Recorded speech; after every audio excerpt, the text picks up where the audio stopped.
hooker in the ass and then suck the load out with a crazy straw? You can get there early. They run out of straws. I'm glad you're all having a good time. Any designated drivers here? Designated drivers here? That guy, how's it going, sir? You're miserable, aren't you? You should have never fucking signed on for that, man. Fuck being a designated driver. You gotta drive some drunken asshole home and to thank you, they puke in the fucking car. I'm not gonna make it. You cocksucker! Next time, give him his keys back and let him hit a fucking tree. It's easier to clean up. It starts off with the phone call. Hey, what are you doing tonight? Nothing. Good. Me and my 18 friends are gonna go out and get fucked up. You wanna drive us around all night, you dopey cocksucker? And bring your sister. We're gonna dine her. We're all gonna fuck her and you pay for the gas. And the liquor, too. You pay for that also. Now run your tongue down my balls and up my asshole. Stick your tongue in my ass. All right. Welcome back to the Opie and Anthony Show on Sirius XM. You can put your penis away, miss. Otto and George. Got Bob Kelly and Jim Florentine in studio. Woo! We all were just laughing along to that one. Funny shit. Just sucks. How are you guys? It's rough, man. Yeah. Scared? His girlfriend called me yesterday morning, told me. Right. I wound up calling Jim because I didn't know if he wanted to hear it secondhand or whatever. Yeah, I would rather have heard it from you. Yeah. Than some fucking... What's that? Oh, that was me listening to you guys on the way, and my phone just turned off. Fucking iPhone. Bobby. Oh, thank you, Bobby. Yeah, I listened to you. How did we good. sound? It was very funny. Anarchist made me laugh. It's Noah. Noah is Oh, an right. anarchist. Yeah. Anarchist. We got Dave Attell on the line as well here. Ooh. Dave. Hey guys, what a sad loss. Am I right or what? Yeah. Yeah, very depressing, man. When I heard, I called Jim, and then I spent the rest of the day trying to think of the first time I saw him live, and it was either, I think, Jim, we were both saying it was either Pips in Brooklyn or Governors where I saw him, or then mostly Magic, that old club in the city. But it was one of those three. That's where I saw him live. For me, it was Jersey. It was Varsity Pub. Varsity Right? Pub. I saw him at remember the Boston Comedy Club had Black Night? Oh, yeah, on the Sunday. Every Sunday night, Black Night. 2 shows. Sold out every fucking Sunday. Huh. And I went in there, and when I first moved to New York, and he comes on, and it's black guy, I mean, just annihilating. I mean, fucking roof shaking. And he comes on, and it just got quiet. And then he did that line. He goes, yeah, black girl's pussy looks like a fucking wallet. And it just exploded. I was like, this motherfucker's crazy. He just killed. Yeah. The Varsity Pub was the first time I saw him, too. Yeah. So I see everybody go through there, man. It's where I met you. It's where I fucking saw just a bunch of Quentin, a whole shitload of people. There's nothing better than watching the crowd, like 20% or 30% of the crowd that didn't know who Otto was walk out of the room.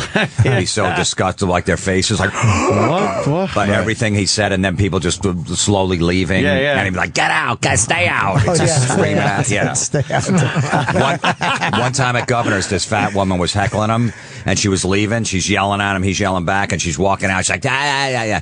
And he just goes, "I'm getting heckled by Java the cunt." He was a real pig. But the people that stayed, man, would just laugh their Absolutely. asses Great off. show. Yeah. He's one of those guys, man. Oh, my God. Unbelievable. He was funny. In here, he was fucking, fucking, he'd just sit there. And you'd be like, "You all right?" And then he'd just say something. When he would get rolling on something, man. Oh, crazy. my God. He was a funny dude, man, just as a guy. It's like the puppet was the puppet, but it was just when we would go to gigs, we spent so many hours. We drove to Buffalo together a few times, Pittsburgh, and just those 7-8 hour car rides. He was fucking hilarious as a guy, just as a fucking mean humored, funny, critical guy. He was just hilarious. You could come up with a good obscure movie reference, too. Yeah, but brutal. Yeah. Yeah. Can I say something? I hate to throw up, but Sure. when he did the Dave's All Porn, and unfortunately the show was canceled before we got to like edit and put his thing together because he was going to be in the season 3, and he came down. Otto and George, they both came down, and they we wanted to do a special couple show where it was like couples. Right. So I figured it would be great to have the two of them on, and I didn't know like how versed and knowledgeable he is about movies because we were watching. I think it was like an orgy scene in like an old retro, like Teen Angel or something. And he goes, I go, this is a classic, am I right? And he goes, yes, much like John Ford's The Searchers. I'm like, what? I'm like, you got to dumb it down, dude. People don't know what you're talking about. The guy knew his classics. Yeah. He really did. He was like it was really, he classed up the show, I guess. That's what I'm trying to say. That's what I'm He was a trying to say. really weird movie buff, and he just loved those old 70s movies. Old stuff. He big Abbott and Costello fan. Yeah, Huge. yeah. Lauren Abbott and Hardy. Lauren Hardy. Yeah. Marx Brothers. Whenever I go over his house, he had all those DVDs. He's always lending me to it. I'm like, I don't know if I'm going to be able to watch this. They love those. Yeah, he had all these movies. Watch this one. Watch this one. I'm like, I don't know. Come on. He was like from that time. He was. It's so weird, He would have fit in perfectly back then. Vaudeville. You got to talk about how nice he was too, man, and really appreciated people around him. Appreciate what we did for him. Said it a million times. Like it's cool. Oh, it's cool, and appreciated just the simple things in life as well. Greg, I was neighbors with him. Right. At one point, I lived right around the corner from him, and then still live just a few miles away. I bring my son over there once every 10 days. Right. Yeah, Loved yeah. him. Yeah. I loved going out. Otto would make us food and make my son food. We both have these two little gay Yorkies. Otto has one and I have one, so they'd come over. They'd run around the backyard and his A fence. little play date for the dog. Oh, yeah. He's like, bring the doggy. Come on, with a little play date. Right. We'd walk him down the street. Otto's like, look at us two homos walking with two little Yorkies. Yeah. But my son just was infatuated, loved him. Really? Constantly talked to him. Let's go visit Otto. Oh, man, that sucks. Did you see the set on TV? He on YouTube or whatever. It's Otto Works Clean. Yeah, with the little kids. He's performing for little kids at a kid's birthday party. I never said, where is that? Yeah, he throws in a couple of really adult reference, but none of them are dirty. But it was fun. It was just shot like on a video camera. Wow. It's like 4 minutes. He did a lot of that stuff, though. He really created his own content a lot. Yeah, he had to. He had that pig roast thing. This thing called the Teletubbies he did. He did a lot of stuff, yeah. Right. He was always shooting some kind of The pig roast was funny, man. hilarious. That was really well done. But Jimmy. Can I ask a question? Sure. Yeah. Chip, Florida. Did he really start when he was 15? Because I really do think that's like his origin story, that he started when he was 15. Yeah, Is that true, or? 14, I think it was, on the streets of New York. He was a street performer. Yeah. Yeah, street performer, that's right. Okay. He never worked a day, like a real job in his life, and he had. There's a lot of pictures. If you Google Otto and George pictures, he was actually he would tweet them. He was actually tweeting them out like probably 2 weeks ago or a week ago. These old school pictures of him, where he has a derby on, right, and he's 15 years old, and he's in the streets of New York working, and it was just because he's. And I read that thing that he wrote for the comics that influenced him, and he said it was Laurel and Hardy, and he liked that derby because Laurel and Hardy had derbies, so right. he wore that for years. It looked like the Clockwork Orange thing, exactly, too. yeah. That's why he looked like Alex with his fucking little hairdo, bit, right? That's all when he was 15 years old. Look at those old pictures of Otto and George online, man. It's amazing to see. Just go to his Twitter, Otto and George on Twitter. They're all there. He never worked another job, Never. a day job in his life. Never. Ever. Right. Which is great. I mean, Pure that's amazing. performer. Yeah. I saw him for the first time at Fast Eddie's. I know you guys performed there in Huntington. And man, I mean, we would tape it and then just make copies for everybody. Everybody wanted, a copy of his performances at Fast Eddie's. Just killing the place. That's where I first heard the scene from True Romance. Right. The fucking famous Dennis Hopper scene. I hadn't seen the movie yet. And Otto's on stage and he just starts doing that dialogue to some guy in the fucking audience. Right. And it really it chilled the room a bit. I bet. I couldn't believe he was saying that to somebody. I'm like, what are you doing, dude? We were surprised. His last appearance on the show was 7 months ago. This show is weird because I would have said it was a month or two ago. Right. And then you see the date and it was September, I think, 26th Jesus. of 2013. How was he doing in the last He was 6 doing or 7? great. That's what I thought. I would see him at least 3 times a month. We'd go over there during the day. We'd hang out, and he was totally, sober. He did a gig Friday night. Yeah, he did. According to his Twitter. Yeah. He had a lot of gigs lined up. He was in great shape. You look, he had that, the bacterial meningitis thing happened about 10 months ago. Right. Like last Memorial Day. And, he was basically in a coma for a week. Right. On a ventilator and everything. They didn't think he was going to make it. So I don't know if that, affected his health later on. I don't know how much damage that does on the insides. It probably did something to his brain. We don't know what happened, but. It was in the afternoon yesterday, so it wasn't like he was out partying all night. Right. It was Sunday afternoon when this happened, so it wasn't like... Yeah, last time we saw him, he was right there. He was great. Funny as all hell, and didn't seem like anything was going on. Nothing at all. Didn't seem like it no, slowed him when they down were at worried all. that with the bacterial meningitis that he wasn't, his brain wasn't going to function right after that. Oh, God, he came right out back. of it 100%. Oh, absolutely. Wow. Yeah. Absolutely. That was very rare. It was only like a 10% shot of getting it all back. Right. Jesus. By the way, that's how Jerry Red went down. Right. He went down from meningitis. So. What year was that Jerry Wilson died? He died a year before my father, so that was like 15, 16 years ago. Wow. Yeah. So, I don't know. What is that? In 97? Yeah, something like that. 98-ish, 97, 98, yeah. Otto, I talked to Trish yesterday for about 20 minutes, and she said that he, his diet was not good. You know what I mean? He liked bacon, he liked fucking whatever, steak and mayo, and so it may have been a heart attack. I mean, I guess they'll find out in a week or so, whatever, how long an autopsy takes. But it might have just been, How's she doing? She's kind of a wreck. Well, you know what I mean? Yeah. But It was great for Otto that he moved to the suburbs in Jersey. He had a lawn, a deck, fence for his little dog, and just took walks and stuff. He needed that. He needed to get out of the city and all that craziness and get away from that. He loved just hanging out in his living room. He had a big screen TV, watch old movies, hang out, get some sun and stuff. That he really enjoyed that. Right. Yeah. she said he loved his Amazon card, his Amazon membership, because he would order movies off Amazon. Like he just liked doing that. He was trying to learn an iPad. Fuck, dude. Shit. What the? You know what's funny about him is that like East Coast, like we all know him, like we all know him so well. But like when you go West Coast, it's only like a really there's only very few people that know about him. They either were transplant or they're like just really into sick humor. And like I don't know, Jim, like whoever you guys know this, but like. Did he ever tour out there? Did he ever live in L.A.? I mean, did he ever do any of that? No, he hated it. He hated L.A. He didn't like any part of that business. He got this. He should have been obviously a lot bigger than he was. Right. But Otto wouldn't take no shit if he thought someone was fucking him over. He'd tell him right to his face. He didn't care if it was an NBC executive. Right. He was like that. Did he ever play Vegas? I mean, Oh yeah, he did a lot of Vegas. Actually. He did Vegas. That was about as far west as I think he went. Is Vegas. Yeah, he's like Kevin Meaney I saw last night, and he mentioned it to me. He goes, I heard about Otto. I'm like, oh, you knew him? He goes, oh, I loved Otto. Like every comic that knew him loved him. He was the guy that he was one of the only guys that we could quote to each other without being sick to our stomachs. Yeah. Comedians never quote each other. Right. He's one of the guys where if you work with him 6 shows over a weekend, you'd watch every show. Yeah. You'd have to go be out there and watch because you never know what's going to happen with even if it's the same jokes over and over again. Just You didn't care. Watch you didn't the care. He horrifying- was that guy. I never run down to see a comic. Yeah. But if he was around, you can't help but go watch him. Me and him picked up girls one time in fucking Delaware after a gig. It was some awful bar. I've told this story before. It was an awful bar gig. And we're in this girl's pool.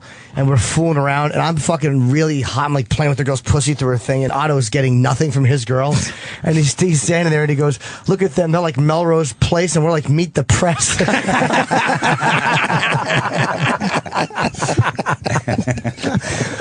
What a funny motherfucker. And then his Letterman set, amazing. It was great. Just beating the shit out of Letterman, Paul Schaefer, the gig itself. Who does that? Yeah, this gig sucks. It's Letterman. It's Letterman. Did Letterman appreciate that set? I don't even know. What did Letterman? Because the video online, it just ends after he's done. I want to know what Letterman did after that. He had to like it. Letterman had to know it was funny. Yeah, he had to know Otto was up there. I mean, he did fucking Fistful of Testicles, loved him, hated him. He did gay jokes. He did what he did. Right. It's amazing he pulled off such a great Letterman set. Someone told me that at the end of that, when he shakes Letterman's hand, that George actually goes, yeah. When he was shaking Dave's hand. It was such an amazing set, and that didn't push him forward. That was 2007. Yeah.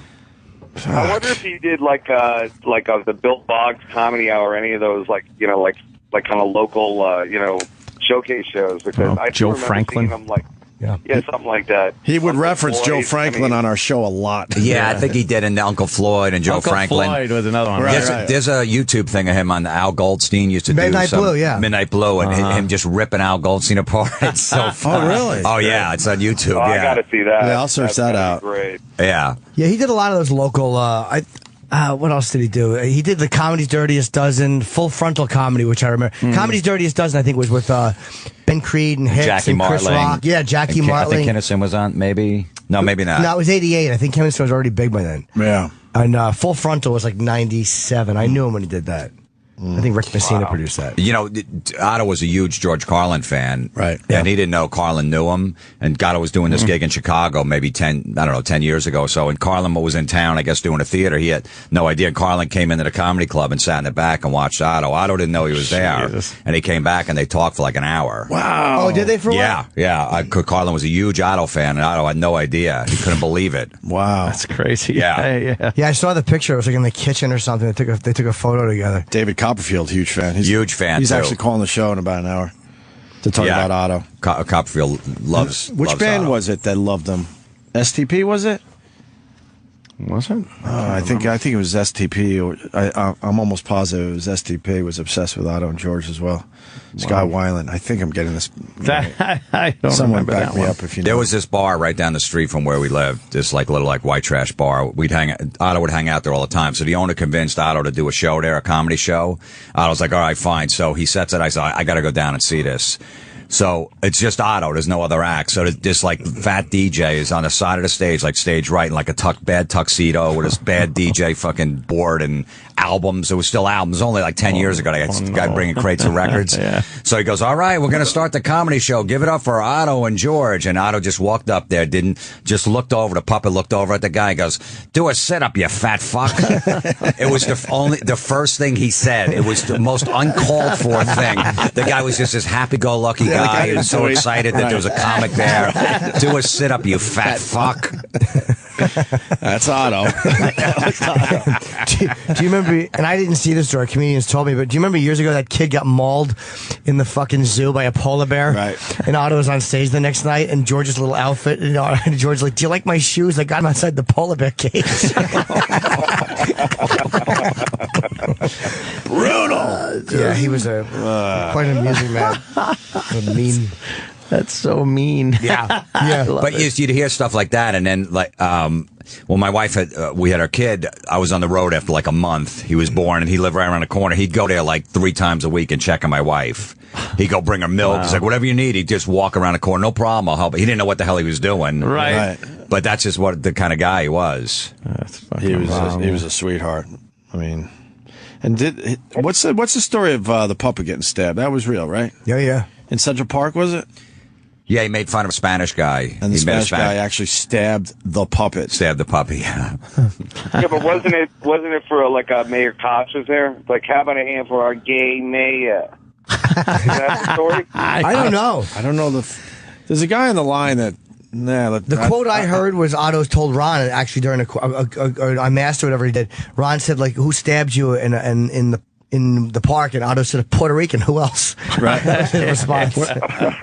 We're trying to get the Unmasked for our podcast this week. So good. we're doing some kind of Otto and George podcast. It will be out tomorrow on iTunes and all those other places. This guy, do you know the story of Otto getting stabbed in Central Park, or George actually, Buddha? Yeah, what's up? How do you know this story? Because he told me. I used to do comedy, Florentine in Yeah, North. I know. Yeah, exactly. I know. Oh, Buddhas, okay. Yeah. I was at Pips, and I got off stage. Now, Pips, you get heckled ridiculously, and I was, like, ready to hang myself because it's never happened to me. I was only doing comedy 3 months, and Otto was on the side, and he liked me, and he came up to me, and I've been friends with him since then, but he said to me, he goes, don't worry about getting heckled. You'll get heckled all the time. I'm like, yeah, why, you've been heckled? He goes, heckled? At one time I was in Central Park. I was like 19, 18 years old, and he was doing Puerto Rican jokes, and some dude got pissed, took a knife out, and stabbed the puppet. Man. And I said to him, I go, what did you say to him? You know, there was a crowd around, and he looked right at the guy and goes, this cocksucker thinks I'm real. That's the infamous story. Great. Yeah, absolutely. I'm I'm like, all right, I guess heckling isn't a bit if I didn't get stamped tonight. Thanks, Otto. Right. I was friends with him ever since, man. It's a horrible loss, man. Thanks a lot, brother. You're right. Thank you. You know, Otto never, like, he always was really nice to young comedians. He never had an attitude like Otto and George. Always brought young guys around and nurtured them and told them about comedy and stuff like that. He was always, never thought he was too big for anybody. Well, he needed rides. He did need rides. He never drove, but it's like he was thinking about getting his driver's license, actually. He needed rides. I didn't think about that. That's Levy. I'm kidding. If it wasn't for Levy being a drunk, me and Norton would probably still be doing little fucking Firehouse in Jersey. We would still be fucking co-middling somewhere. Bob's alcoholism got me so many gigs. Same with me, and we cut our teeth doing all these gigs, so Bob needed to get drove around. Because he needed a ride. Yeah. That's funny. I would drive from North Brunswick to pick Otto up in Queens off Jewel Avenue. And then a lot of times, if we were doing Pennsylvania or Pittsburgh, I would drive back down the turnpike to exit 6. I didn't give a fuck. Wow. I never cared. But all I wanted to do was work with Otto. I just didn't care. You're a hell of a guy. No, I just loved him. He made me laugh. You were a little fanboy. I was a fanboy. That's cool. I used to go see him. I remember trying to see him in Vinny's old club before the... What was that place he booked on George Street before the Stress Factory? Wasn't there another place down there? There was like a Clarion or something. I think. Oh no, maybe it was the Stress Factory. Hotel gig. Yeah, hotel gig. No, it was after that. It might have been the first Stress Factory, but it was still had couches and stuff. I think it was brand new, the Stress Factory, whenever that opened up. And Otto was like 2 hours late, and we didn't know if he was going to come. And I had a friend who had to go home, so I just made my friend leave. And he finally showed up. But I remember I would go to gigs knowing that he really might not show up, just as a fan. Yeah, what was that about? He was doing drugs. That was part of I his... think he was doing drugs at that time. Yeah. He was bad. Because he ran out on us a few times during the NEW days. He would be killing. I said this yesterday, but you guys didn't hear probably. He would start off and he would be killing for 2 or 3 minutes, and then he would just get up and leave. And me and Ant would look at each other. And then we would learn later he thought he was sucking and was having a bad set or whatever. And the opposite was true. That's what would happen when him in a lot of clubs. If he didn't feel like the crowd was into him, he would just get off stage. He's Right. You know, as a headliner, you have to do 45 minutes. Right. You have to do at least 45. There's no other way around it. At 20, he would just walk. Oh. Like, good night, and just fucking walk off the stage. Like, you can't, he's like, the crowd sucked. I don't fuck them. I don't care. And that, you know, some of the clubs are like, look, we can't have that. You got to do 45 minutes. Sure. Wow. Yeah, you just like, they were too tired. Fuck them. What would they do? The DMC would be like out the bar. He wouldn't even know. There's nobody on the stage. Everybody's running. There's fucking managers running. Get on the stage. Tell the crowd they can't leave because they got to pay their check. Holy shit. I showed up at Just creating turmoil. Yeah, you can't just walk off. Right. Like, fucking, that crowd sucked. Fuck 'em. I showed up at a couple of gigs after he did that. Yeah. And they're like, how much time are you doing? I'm like, I'm going to do an hour. Are you sure? It's like, Are you sure? yeah, what the fuck are you talking about? But in all fairness, he got a lot of that together in later years. No, he did. He wasn't doing much of that, certainly. Jesus. Sometimes the clubs didn't advertise them right. You know, you have to put XXX ventriloquist. If not, people are going to be horrified. Oh, look, a puppet. I don't understand people being horrified in a comedy club. I don't get Because that. the thing, though, when you see a puppet, you think funny, TV funny. Nice. So the first time I saw him and he had a puppet, I was like, this is going to stink. And then my fucking mouth was open the whole show. Like, Right, what the fuck did Were he you just blowing? say? I was sucking everybody off. And then the Kennedy bit when the fucking head flops off. It's like... And then when George would say to Otto, he goes, look at your hair. It looks like you comb your hair with a cock. And whenever the waitress would be walking by in the front, in the middle of his act, he goes, can I get a cocktail? A cock. And we go, oh, a cock. Guess like that fucking cock. Or when you look into the crowd and go, look, oh, it's a black guy. Guilty! Yeah. Guilty! And then Otto would have to pull George back onto his lap. Oh, come on now. come on. You don't Calm know. down, calm down. George, Right. don't say George. that about people, Right. George. Do you remember before he had I remember when he got the puppet's head done, and he said he was going to do it, but when he used to do the Kennedy assassination bit, George's head would just move, and the wig would just jostle forward a little bit. It was before the head was modified. Before he had the brains Before he in there and completely everything. committed. Yeah, it was still funny though. It would just be like a chunk of his skull would just shoot forward a little bit. And whenever a joke would bomb, George would look at Otto. You stink, you dirty Jew.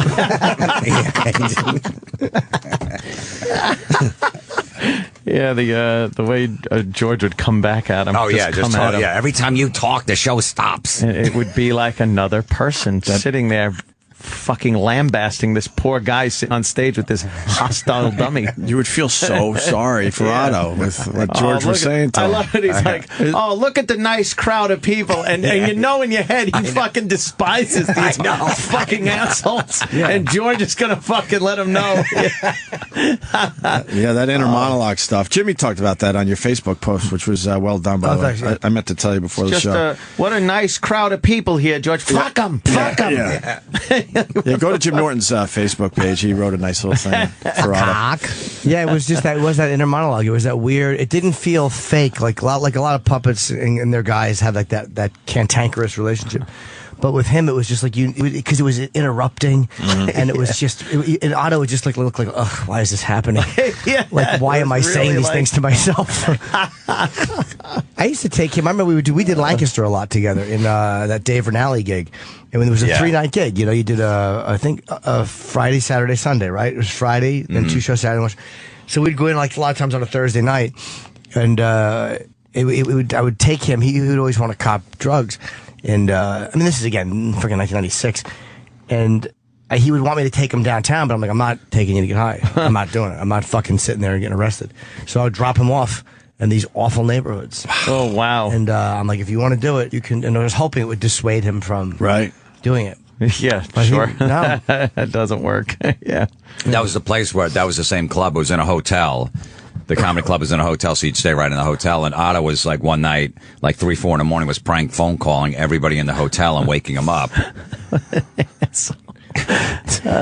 Rinaldi said he did that. I saw Dave recently because he was trying to find my room and he didn't know what room I was in, so he was calling people and then he was just going cock and hanging up the phone like 4 in the morning, over and over again. He probably had a couple.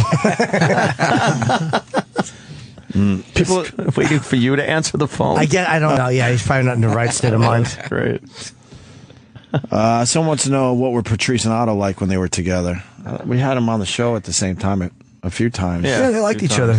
Yeah, I don't really have an answer there. They obviously liked each other. They both thought the other one was very funny. I mean, Patrice respected Otto and knew he was very funny, and he loved Patrice. Yeah, there's a picture going around. A lot of us tweeted. It's Ralphie May. It's us. Then Ralphie May, Otto and George, and then Patrice in Vegas at the Vegas gig. Poolside, yeah. When we did that live broadcast at the pool, and no one gave a shit because they weren't our demo, except for our fans that showed up, and it was very obvious which ones were our fans.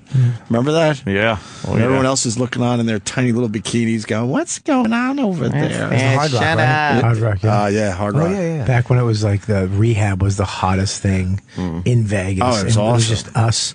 The crowd looked like a bunch of me's. Remember? Close to us were a bunch of yous, and then as you went further away, it was the rest of Vegas. Yeah. It was the beautiful people. The beautiful people. Yeah. You remember we did that awful Beecher gig? I bombed so bad on that gig. Bobby did great, and I bombed terribly. I ate a girl's pussy, and Bobby filmed it. And I found that recently. Like the pictures you took. Yeah, that was funny. I saw a professional pussy eater. Like I was like. It was just like a machine. Like all right, hang on. He took like deep breaths, rolled his neck, and then with his tongue. This chick lost her fucking mind. That's right. She hot? She had a nice body. She was great. Yeah, she was hot. Yeah, she was fucking great. Why is it we've all seen Jimmy's penis or Jimmy fucking or eating pussy? Why? Anthony never has. Have you? Yeah, I was in a limo once. That's right. I was getting my dick sucked while what a professional Anthony was. So you got all of us. We've all seen Jimmy in action. Yeah, we used to live together. I had this girl over, and we were fooling around like in my office. And I had it like naked in my office. It was the middle of the day, and then we'd look down the hallway, like in the kitchen, and Jim was jerking off. He had his dick out, and he's jerking off. Yeah, and the girl's like, look what he's doing! I'm like, guys, I don't know. Don't worry about it. Don't even look down there. It's like, no, tell him to stop. He's got his dick out. Don't even look down there. Yeah, I was like, I'm not that should help the situation. Just don't look down Jim there. was a good guy. I wanted Jim to blow a load. I wasn't going to stop him. Right. I was getting my ass eaten one time, my old apartment, and Jim was on his computer. I just saw him in the distance on the computer, fucking doing just a glow in his face. Right. And I'm getting my ass eaten. I got my leg up on a wall. Then you hear. This girl almost throws up because some nougat fell in her mouth. Yeah, and toilet paper. I look at Jim and he just gives me that you fucking pig face. I remember I was so annoyed that Bob had his sock up on my wall. I was like, he's gonna get fucking scuff marks on my wall.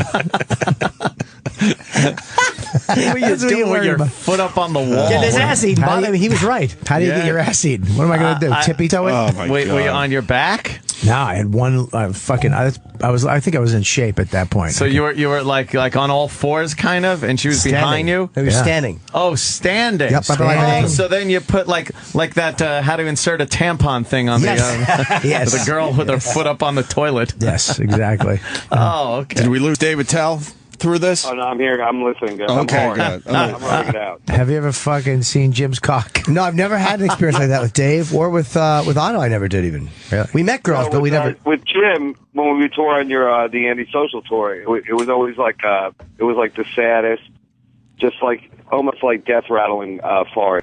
Oh God, yeah. I know. He's on the way to the gig, backstage, He's the worst. during the meet and greet. It was just like That Vegas, Inappropriate. that Vegas Inappropriate? gig, the Vegas gig we did for the virus. Yeah. We're in my room, him and his girl at the time. Oh yeah. Chelsea. Yeah. Right? And we're in the room, and I go, look, I just got to use the bathroom. I'll be right out. I go in to take a shit. I hear giggling. They're just giggling in my room. And I don't have a suite. It's just a one regular room. And then you hear the door shut, and I walk out. I'm like, what the fuck did he do? He shit in my barrel in the room. Just this black tar heroin shit. Yeah. But he had to, but I'm sitting there going, he had to do it in front of his chick. And I couldn't believe I did that, but I was joking with her, and I'm like, I have to shit, and I wanted to shit, and she goes, you got to do it. And I knew it was going to be a solid one, and it was probably a good foot and a half. And I just dropped it right in that perfect, you know, that like the unused waste paper basket fucking plastic in Bob's room. One of the best moments I've had in I had comedy. to go and just like a dead body. I had to go find a Dispose place of it. to dispose of this bag of shit. Should have left it near the ice machine or something. One time, Levy threw his back out and he couldn't get out of bed, so I went in his bathroom and I took an upper decker in his bathroom. On top of the toilet, I took a shit up there. And he knows what he's doing because he could see through the mirror, and I had the door open. He's like, they couldn't get out of bed. He's like, you motherfucker, out, go do it in your own room. And I'm sitting on top of the toilet tank. Oh, in a hotel. Shitting. Yeah, in his hotel room. Why would you go do it in your own room? Why? Because he couldn't get out of bed. I wanted to fucking stick up his room. No, I'm saying, why would he say go do it upper I know. decker in your own Yeah, room? like I'm Doesn't gonna- make yeah, sense. Right. There's no joke there. That's funny, dude. Why would you do it in your own room? Oh my god. Just fucking hunks of garbage. Really, pieces of shit. We shouldn't have anything. My son, at 3 years old, I never saw him do this before. We're over at Otto's house. Otto's on the couch. He's jumping on Otto. We love to jump on him. And at one point, he just bent over right in front of Otto and farted right in his face. I'd never seen him do that before. That was the first time he ever did. I don't know where he learned it. Obviously from me, but he never. And Otto was like, Jesus. He's just going crazy, and that was like a running gag. Look, you gonna fart in my face? Just fucking right in Otto's face. He was surprisingly nice. Like you know, he's just dirty, aggressive comedian. But he stayed at my family's house a lot in Jersey when we would do gigs, and it would be too late for me to drive him home or whatever. So he would come. I would whatever on the way home back to North Brunswick at 3 a.m. He would just crash in my my parents' house when I was, you know, and then a lot of times take the train home the next day if it was too late for me to drive him. And just a gentleman. I mean, he was really nice to my family, and he was courteous and a polite, well-mannered guy. He wasn't this fucking animal. No, not like George. Yeah, yeah, he was a nothing really like George. He was a very he knew how to behave around people. He wasn't a dick.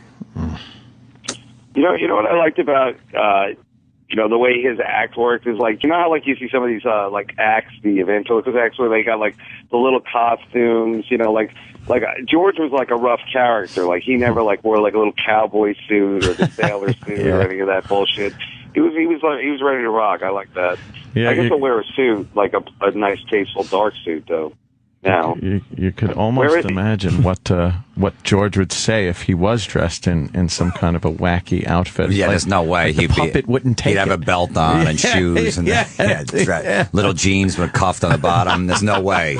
It's surprising. Was he always like that? I mean, even from the very beginning, like did the character develop, or was he just like that? I think it got different as time went on. He had different puppets. I remember we worked together once and the fucking string broke in the mouth. And that was a rough one. Oh, shit. I heard that story. Yeah, and he had to, I'm sure it happened more than once over all the years. There's a little piano wire that would operate the mouth, and he, I guess, would use his fingers inside the back of the puppet. But it happened more than once, I'm sure. But I remember once it broke, and he had to, the show started late because he had to get something to rig it. You know, Wow. Oh, fuck. Yeah, that was the mouth is pretty important. very important. That's the important part. For the illusion. Yes, the illusion. Even though his lips moved. Yeah, he didn't. It's like Patrice saying that. Yeah. That motherfucker isn't even trying to be a ventriloquist. Yeah. There were times when he was really good when he wanted to be, when he was conscious of it and he was trying, you know. Yeah. And then there were other times it was just too big of an argument between him and the fucking. It just went back and forth, and he would always make the puppet look at him. It was like, "Hey, idiot, have George look at the crowd." I know. He would look at him. George would always look back at him, and it was like, "What are you doing? Now we have to look at you." for no reason, he'd be doing well, and all of a sudden George would just look back and go, "You know, you're a no talent bag of shit." That was his famous line. No talent bag of shit. But out of nowhere, would he do that It was to just himself? It was just this inner monologue. That's so fucking That he was funny. fighting with constantly. Oh God, it would just be so brutal, and so unearned. Like he hadn't done anything to deserve it. And he would still be talking while George was like looking at him, waiting to say that.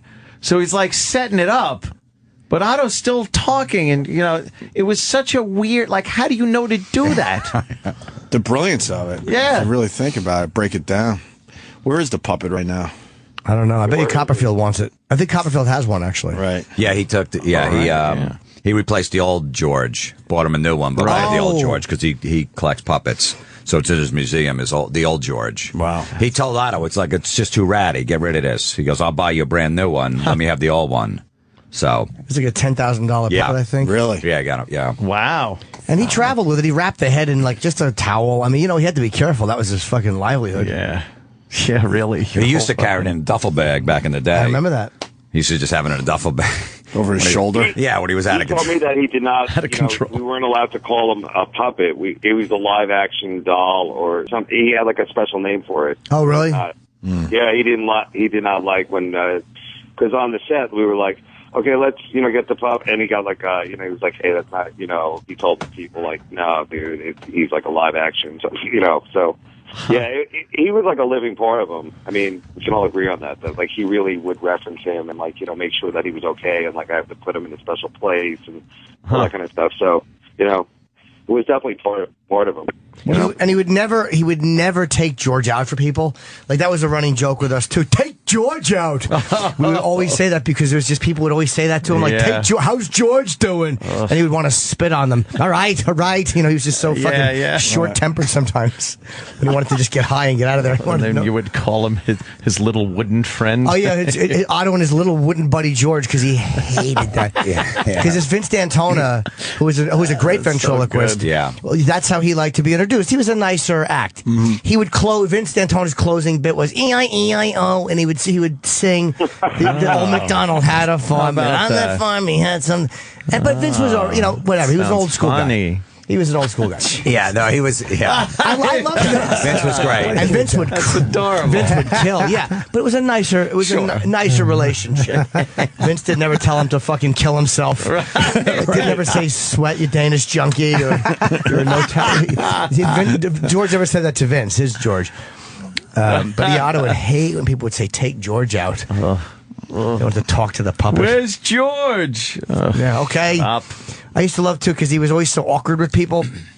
Afterwards, when they would like want to talk to him, and he'd go, "Okay, we'll go to lunch," and he would like make these plans with people that I knew he was never going to keep, and he would always shake their hand, and his hand was bent, like because it was so stiff that it actually bent away from him. The other way. You know when you put your hand straight out, it bends. Yeah. So he would do that, and his hand would bend, and I'm like, "You just gave them the fucking bent handshake, you fake." Obligated to shake a hand. That's okay. when you do it like that. Okay. Just trying to get them away. All right. Good. Thank you. So uncomfortable. Oh shit. This sucks. Hey, when he was on the road, did he ever like do the merch table or anything like that? Because I think you're right, man. He was kind of like a germaphobe. He was very like introverted. Did he ever have to do that meet and greet kind of thing afterwards? Yeah, sometimes he would have his DVDs.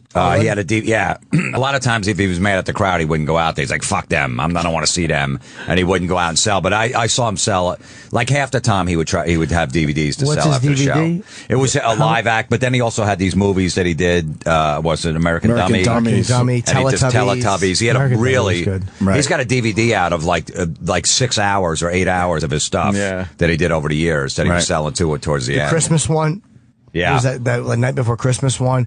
He always did these things with the puppet, and they were fairly well done for so low budget and just shoestring kind of budget. Are they on his website? Yeah, you can probably see some of them there. Order it. Yeah, the last one, I forget what it's called, but it has all of his stuff from his whole career on there. I think the Al Goldstein stuff too. Send me a link of that. I think it's just on ottoandgeorge.com. I'll check. I'll find it for you, Dave.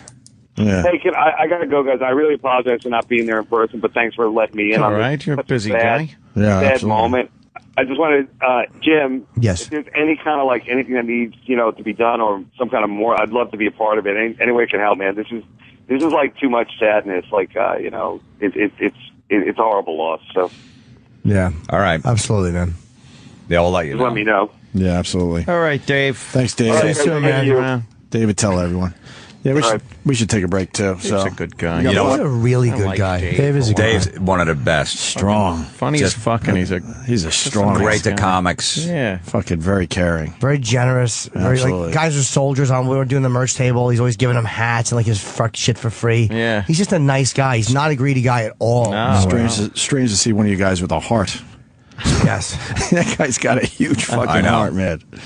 You know, it was the toughest thing yesterday. I had to tell my son that I wasn't. Jeez. That was his first one. He's 3.5. The first person that I really knew. He wasn't getting it. He's just like, well, he got sick, but we're gonna go see him. Can we go see him one more time? No. I'm like, couldn't you just tell the kid he moved or something? Nah, I didn't want to. I want to be honest with him. I don't want to, that stupid fairy tale. I did say he's up in heaven now. I threw that out there. I hope you did not explain Otto's history. Right. Yeah, I wasn't gonna say. Look, he probably. I don't know if he made it there. 50-50. When he had the joke about the Pope, right cunt in the crossword puzzle, that's probably going to send him in the hell. That might be a tough one to explain. Yeah. Wow. The Pope said cunt. Right. Oh, that's a rough one. Of course, the kid doesn't get it. Oh, boy. Right. Well, you guys are hanging. At 10 o'clock, I believe we're going to play the last Otto and George appearance on our show as well. Cool. So we're going to end it slightly early today and play that for everybody. And these guys are going to continue. We got Bob Kelly. He's playing the Wilbur Theater this weekend, Bobby. Yeah, Friday night, 10 o'clock. Wow. Coming home. Yeah, going home. Doing a little Boston gig. Bringing the kid, bringing the baby. Oh, look at you. Yeah. It's funny. I watch your cat videos. I love my little cat. It's like an African something. It's crazy. It's actually not half, but it's the Japanese leopard part of it is insane. The thing jumps, fucking attacks you, chases thing. It'll fetch like a motherfucker. It'll fetch anything. Throw it, and then it brings it back, drops it right in front of you, and it sits there, waits for you to throw it again. It's insane. I pull up in the truck when I get home. I get out, open the door. He's right by the door. Meow, meow. Oh, Beavis! I scratch his little. Oh shit, that might be. I scratch his little belly. He loves it. Rolls around on the floor. Plays all night long. I play little fetch games and smack him around a little bit. It's great. I'm glad you finally have a kid. I know, it's his kid. You finally have a kid that's going to die just in time for you to get another brand new one. For someone... you don't have to worry about it. Hey, it's sick. You just have to... All right, yeah, put it down. I'm going to get a brand new one. You know what I like about cat? Because people are like, you faggot, why don't you get a dog, faggot? And I'm like, you know what? If you got a dog, you might as well have a fucking kid. You can't leave more than a few hours with a dog. If I want to go to the Borgata for the weekend, I just dump a bunch of food on the floor, leave the sink running for water. I'm gone for days. Gone. I come home, the cat will just be like, I didn't give a shit. You leave the sink running? I had everything. I might leave it on a trickle if a little trickle so form? he could, Get a little water. Get a little water in there. But they make things for cats. The water just for like a week. But I don't trust it. Just fill a tub up with water. Like no, you know what? You leave it trickle. He gets in there. Shit in the tub. Gets his head.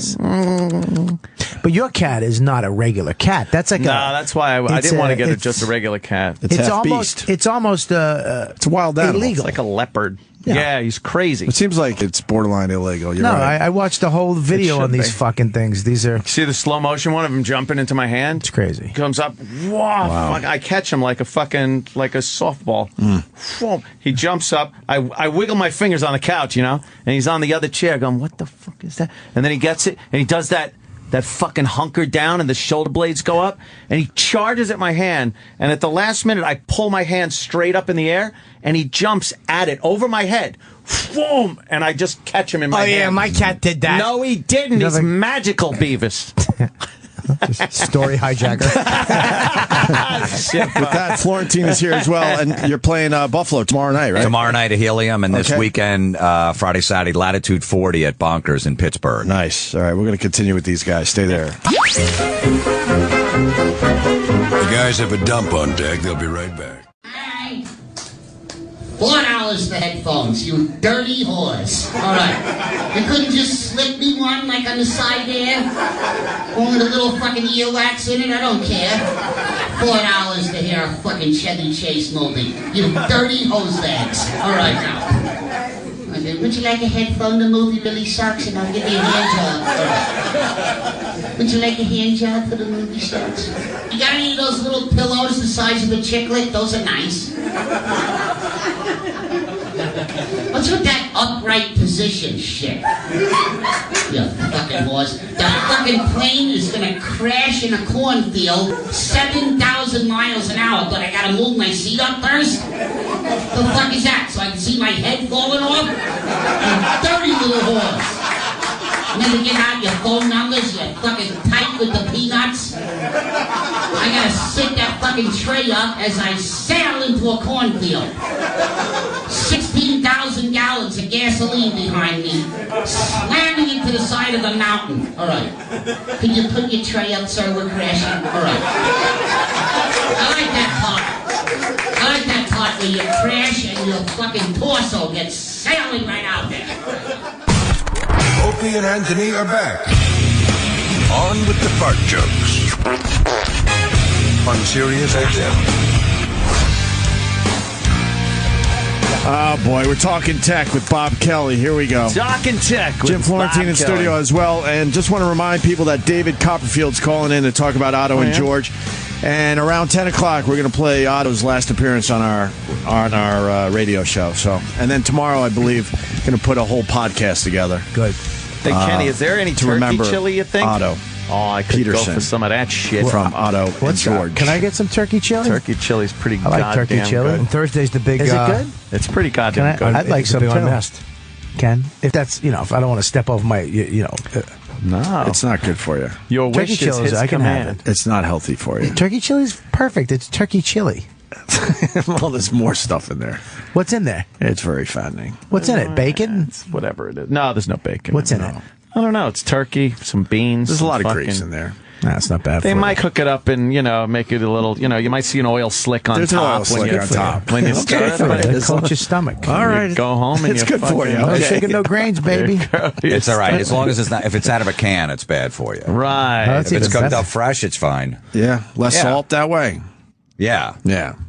This turkey Preservatives and all that It's shit now. delicious. You're going to enjoy it. But I don't care about the preservatives. Don't make believe it's good for Some you. crunches, pull-ups, and planks when I get home, and fucking, that's it. There you go. Good. Planks? Jimmy, what were you saying about Thursday? The big, gayest unmasked. exercise ever. Oh, Yeah. I keep forgetting we're doing that. Yes, at Caroline's at 4 p.m. All right. We don't care. Does everyone have when their is tickets? It'll be fun and it'll be It'll be fun. awesome, but It's When like is an it? hour. It's Opie and Anthony being interviewed in front of the audience at Caroline's. It's a unmasked. It's By about Ron 20 Bennington. years. No, when is it? Oh, Thursday. Thursday. This Thursday. Oh, yeah. and it's going to be great. live on our channel and Raw Dog. Why can't it be like 2 or 3 hours? Yeah. Thank you, Exactly. Jim Florentine. No, I'm just asking. But like, when I say it, I'm a troublemaker. Jim, now you're just talking out your You're ass. crazy. Because Why- why the hell would we want to do that and really get in depth and have a good time with the fans and everything. Let's make it quick, in and out. Is it a programming thing where it's got to fit in that hour Caroline slot? has to have the room. They're doing a Hot 97 thing after. Well, start it at 3 then. Oh, God. Start at 3 at Caroline's. You're a troublemaker. What a troublemaker. You're a troublemaker. Really? You're not grateful. What time is the event? It's stupid to do this for an hour. What time I is try it? to tell these 3 people. p.m. 4 p.m. You're doing a fucking event on a Thursday? People work Stop until 20 being a troublemaker. Wait, you guys got work. You got 1 hour show for 20 years. So It's an hour? 5 minutes for every. It's a fucking hour. 5 minutes for every year you've been in the We're business. very grateful, guys. Voss Shut had up. a show for 2 hours down at the That's Village it. Underground, a whole night. It should have been 2 hours. It should have been at a bigger venue. But It should have been at 7 so people could get out of work. 1 hour. You want to hear this one? My Ozzy's Boneyard show is 2 hours. Yeah. You guys only get an hour. I've only been on An the air hour, a year. But the reason we're having it at Caroline's, we wanted to have it at a bigger venue. Right. They actually said that we're building toward towards something bigger. With that, which means nothing. I hate when people say that to me, that we're building towards something. Isn't it? It is what it is, right? I think 20 years you should have built it already. Right. Yeah. Thank you. The fuck are you So what's going to building? happen at 25 years? You guys are going to have it at Gotham Comedy Club because that has a few extra seats than Well, Caroline's. There you go. 25 years. Oh, Didn't you God. guys do like a whole theater tour, 12,000 seaters? That you sold out? I vaguely remember that, yeah. Didn't you do that? Yeah. Was that show an hour? Building tour. Was that? Yeah, it was like a 3.5 hour show, right? Do you know by the time it really gets started and everything, it's going to be nothing. Did you hear about the posters yet? What? What? We're going to sit here after tomorrow's show, I think, and sign 300 posters. That's fun. That'd be fun. Guys, get some coffee, get some Sharpies, and just talk. Because I'll tell you why. Because we don't have enough time after the gig To just sign So them it's going to be as- like, thank you. Goodbye, Thank you. goodbye, Thank you. goodbye, goodbye, Goodbye. goodbye. You guys are doing a fucking shitty meet and greet? Yeah. Well, the Caroline's has to be clear by 7. For what? We have another show. So What's the show? We're gonna pre-sign the posters because that'll take too much time. So they can say hi really fast, grab a poster, and get the fuck out. On a fucking Thursday? I know. We're I mean- very grateful to And this they said company, Sirius XM. Photos are will be taken, but it's going to be taken with one of our cameras and posted on a website that they could download. That's actually a the smart pictures. idea. It is Smart idea. That's I a do smart like. idea. A lot I of do people like started that doing when I that. read Jimmy it. does that. Yeah. Because then you don't get those people going, here's the camera. Do no, push the other button. Yeah, you They don't get give some it to the guy. They give the new iPhone to the guy that has a flip phone. Yeah, yeah. and they don't Knows tell him how to nothing. do it. Here, Yeah. take a picture. Guys, what do I do? I love No it. one They does a come dry back- run. They come back 5 people later, and it's like, this was blurry. Could we do it again? You're Yeah, like, some who guy are you? yelling at his wife, you fucking dumb cunt, take the photo. Yeah, you didn't have the light on. Remember when me and Jim Yeah. want to get a picture, we rehearse for an hour. Yeah. We take every angle. I do a light. Let's try Right. without the. We're prepared. Yes. You gotta Never be. make them wait. No. Always have your arm out, fucking Right. ready for snapping. Exactly. And I think it's good to doing it the other way. It's a good camera. You upload the pictures Yeah. to the fucking website. And It's then a little people can get 'em. impersonal. It is. It's Welcome. more. It's a little more personal when you take a photo with, and they have it right there on their phone. They can do whatever they, They can want. put with. it on their phone later. Yeah, exactly. Fuck them and their personal. Yeah, I just exactly. uploaded all the pictures from Tampa. People could just go to my website and get it for free. No, I Download it. agree with you. It's a great idea. It is a good idea. It's a great idea. It comes Stop. with a frame. Stop bumming us out. It's going to be an No, it's amazing great that you event guys Thursday. pre-signed the fucking. You can't get to anybody. or- Pre-sign. Exactly. Yeah, why don't you just get a stamp? You fucking piece of shit. That's a good idea. It's fucking. It's not us. A Greg, an Anthony, and a fucking a chip stamp Just and a. sitting there. Chikung, chikung, chikung. The one thing we're good at is sitting around and signing and bullshit with the Guys are listeners. great. That's one thing we've always done yeah. well, but Yeah. not this time, man. It is going to be a fucking In and in out. and out. Wow, they An have no lights assembly on you line. either. Like a It's mission. dark. The basement is sure. always dark over there. Here you go. Terrible. Here you go. Bye. Goodbye, goodbye, goodbye. Yeah. Hello, Yeah, hello. Goodbye, goodbye. great. Yeah. Thank you. Is it Listen, sold out? Of course. You know, I Of course it listened is, to you Bobby. guys when It's all free tickets. That might actually be a blessing. Let me hear their story. I do You it know- every day. I'd love to hear it, but you got to go. Thank you. You know, you got me through some tough times. Oh, really? Tell me on the way up the steps. It's Later. great. You know, back Thank you. in '98, you guys were. Yeah, hustle. Let's chatter, people. That Kenny's going to just be pushing your back. Jesus. No, I like all the stories from listeners. It's going to be. Wonderful. Yeah. This is. But Ronnie B is doing the interview, which is good. But it's an hour, and then like halfway through, Jimmy comes out. So this thing is going to be. You know why we're not going to be able to get into anything. Do you know why they want it to be an substance. hour, though, right? Why? Because they want an hour show. They don't want to have to fucking go in and edit it. If you do just an hour, they can take that exact show and just fucking And play air it. Right. That's it. They're not cutting any good shit out. They don't have to deal with losing shit. You guys bid. You can't do that. It's an hour perfect show. But you can make it 2 hours. Don't have to cut anything, too. Yeah. Or 3. Yeah. 2 would have been perfect. 2 would have been good. That would have been easy. Yeah. Real easy to do. We're just talking radio stories. So 1 hour, 20 years, 1 hour, and you guys pre-signed posters. But we're building towards something else. Oh, I can't wait to see I don't know that. what that is, but I don't like that term. Building towards. Yuck.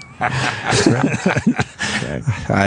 I'm looking at Florentine. You don't like stuff like that either, right? That corporate bullshit. Oh, we're going to be building towards something bigger. What? They'll either come or not. we're hoping to green light something in the near future. We're going to skylight that project. Blue sky. Blue sky, right? What? Blue sky that. And the buckets. Corporate jargon. What was the buckets again? Crap. That was Sam, that what was the Elo's- corporate buckets That was again? the Elo's exclusive thing, though. That wasn't like a widespread. But there were a corporate. couple different buckets. I forgot. Whatever. I don't know. Well, at least you guys are working towards something. Blue sky. We're building towards something. Yeah, you guys are building towards what you get, bananas and fucking Poughkeepsie. Next I think week. blue sky means like to let it out of the office. Like this is good. It's a done No, deal. you gotta let it bake. We're gonna blue sky it, which means we're gonna like let it outside. Right. Like it's ready to go. No, you gotta It's ready bake. to leave the office. Hold on. sky? Yeah, blue sky that. But you're missing. You have to let it bake for a while. Yeah, let it bake. Gotta let it bake. Sit there and kind of Please. let it. Where's your Samsung? Why are you on an iPhone if you got the white glove? What is the white glove treatment? We get everything. What is You know that? why? I got a watch. I got the new Note 3. I could get TVs, and I'm getting Because the they gave Samsung us 5. they gave us a Note 3, and I don't feel like walking around with a plasma TV in my fucking Right. You know pocket. that. It's ridiculous. I actually that phone. I that's the one that makes me want to switch. Is that What? the you That want that This one? fucking thing- yeah. And I don't care. It's big. It I fits love my that it's pocket, so I big. don't care. It's great. Why wouldn't you want a bigger phone? No. I love For what? it. You don't want it bulky in I your don't pocket. need a You bigger walk phone. around with it. It's not bulky. Look how thin this It's going to be thing is. spring. It's You- lighter than the iPhone, and it takes up just as much space. Look, I'm not. No one's throwing their back out lifting a phone. It's not that It doesn't heavy. matter. Hold it. It really isn't. My left arm isn't bigger love because that. I've been holding my iPhone. I love when fucking Florentine gets aggravated at something. It's very logical. So much sense. I know. It's So light- look how lighter it is. It's lighter than the Chairs, iPhone. throwing your back out. Isn't it lighter than the iPhone? I can't hold I don't it have an up iPhone, that but- long, you know? I got to keep switching hands. Have it. It's really light, but you got to have long fingers to get all the way over. That's the problem. You got to use your It's not a thumb problem and though your- because they figured that out. You Yeah. can switch You your get a phone. stylus. Is Peter it? Dinklage hates that phone. Oh, yeah. boy, That does he. phone's great. I love that phone, and I love the watch too. I like The the watch is watch, pretty cool. but I'm not going to wear the watch. You will wear the watch. I'll wear the watch when I'm driving, so because you can do hands free It's phone fucking calls great. and stuff. But I don't need the watch to. It's great. You have a kid. You fucking just talking to your wrist. I'll tell you something, though, that it's just not as quick and intuitive as the iPhone is. I've used both. Whoa, It's you're going just to ruin our not- white gloves. No, I meant Make for believe. I meant for people, Just make believe. Chinese people. Roland is having a panic attack. Oh, shit. Get the white glove treatment. You're fucking trashing Well, it. maybe the I get a fucking 5. shit glove treatment from anybody. Maybe the I gotta- 5 will be the one that you know. The Samsung does it. 5, I can't wait. That's what I was supposed to get. It just came out. I know, I'm but supposed to get one next I week got it. now. You're getting one? I have it. You don't. They gave me a prototype. They don't do fucking prototype. It's out. Prototype. Fucking rocket. The prototype of the phone. The iPhone 5, the iPhone 6 coming out, and it's bigger. So there Is you it? go. Yeah, it's bigger. Which Doesn't way? matter. Lengthwise again? No, in it's 6 months, whatever new phone you got sucks, and the next one is the better It's one. the best, And yeah, and I can't believe I had this one. I heard How something did I that get was along with this shit? I don't know if it's true, but they said that they've for the watch that iPhone's supposed to be coming out with, that it's a wireless charging. Whoa. Which would be fucking great. How does Because the that one work? thing about the watch, I love leaving my watch on and not taking it off. To have to take it off and plug it in is the only thing that That's sucks. stupid. Enough with the watches. Yeah, you need enough with the watch. Enough with the watch. the You fuck look are at they that gonna do watch. wireless charging. Yeah, you'll have a That's fucking been watch. the holy Everything grail. you've said no. You said no to the iPhone. You said no to the fucking iPad. I won't wear You something said like no that. to fucking Twitter. I remember Twitter. Now you're addicted to followers. I got fucking 7 million.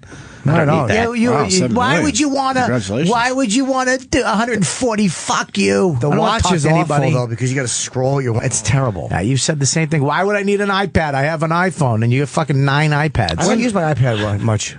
But I don't understand the watch. You don't really need the watch. The watch is the next It's a bit evolution. convenient, No, but it's it's not that great. There it It's is. not. It's not either. You can take pictures of it. Florentine, not to you. No, it's. Like you still use a fucking regular house phone most of the time with a cord. I do have a house phone. It doesn't have a cord though. You don't think the watch is the next thing? No, No? What's No. your thoughts on the watch, Jim it's Florentine? stupid. Yeah. It's just for fucking high tech nerds that need a new gadget every 6 months. So they can go, look, I got a Yeah, watch. and then the next thing it's going to come out. It's going to be something else. It's going to be a headset, the and then you're going to guarantee- walk around with the I headset.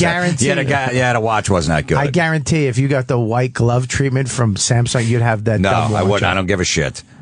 What if I they made wouldn't. it in black I got leather sponsored on my and podcast. I metal? still don't think this is stupid. You what? These razors are stink. They're really not that You good. can't fucking trash your sponsors. I don't care. I don't like them. I tried them. They're not good. I'm You not don't going like to the tell people. razors? I like the razors. Which razors? The razors. yeah. I mean, I do. I do. I don't like their attempt at comedy, but I like their product. I thought the commercial they did was very funny. Yeah. You didn't think the commercial they did for the No. the one where it's fucking very No. funny. Stop it. But their razors are terrific.